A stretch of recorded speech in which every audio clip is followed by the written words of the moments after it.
नमस्कार, तळोदा वृत्तांकनमध्ये आपलं स्वागत आहे। जर आपण नवीन असाल तर कृपया चॅनलला लाईक आणि सबस्क्राइब करा व बेल नोटिफिकेशन ऑल वर सेट करा।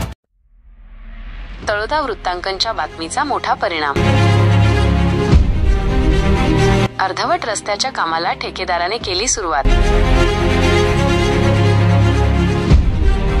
तळोदा शहर प्रतिनिधी प्रशांत सूर्यवंशी। तळोदा शहरातील नंदुरबार रस्त्याचे अर्धवट काम वाहनधारकांसाठी जीवघेणे ठरत होते। तळोदा वृत्तांकनने या समस्येला वाचा फोडताच प्रशासनाने तातडीने दखल घेतली आहे। रस्त्याचे काम करणाऱ्या ठेकेदाराला खडसावताच त्याने दुसऱ्याच दिवशी कामाला सुरुवात केली आहे।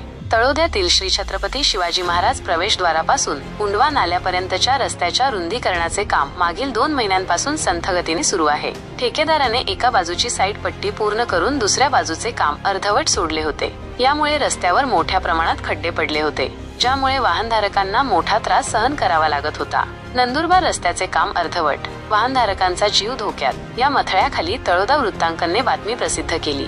या बातमीने प्रशासनाचे लक्ष वेधले आणि ठेकेदाराला त्वरित कारवाई करण्यास भाग पाडले। बातमी प्रसिद्ध होताच ठेकेदाराने तातडीने जेसीबीच्या सहाय्याने साईड पट्टीची लेवलिंग आणि भराव करण्याचे काम सुरू केले आहे। यापूर्वी बनवलेली साईड पट्टी महिनाभरातच खराब झाली होती, त्यामुळे नवीन काम दर्जेदार व्हावे अशी अपेक्षा वाहनधारकांनी व्यक्त केली आहे। तळोदा वृत्तांकन जनतेच्या समस्यांना वाचा फोडणारे व्यासपीठ। तळोदा वृत्तांकनने नेहमीच जनतेच्या समस्यांना वाचा फोडण्याचे काम केले आहे। या बातमीमुळे प्रशासनाला जाग आली आहे आणि जनतेला दिलासा मिळाला आहे।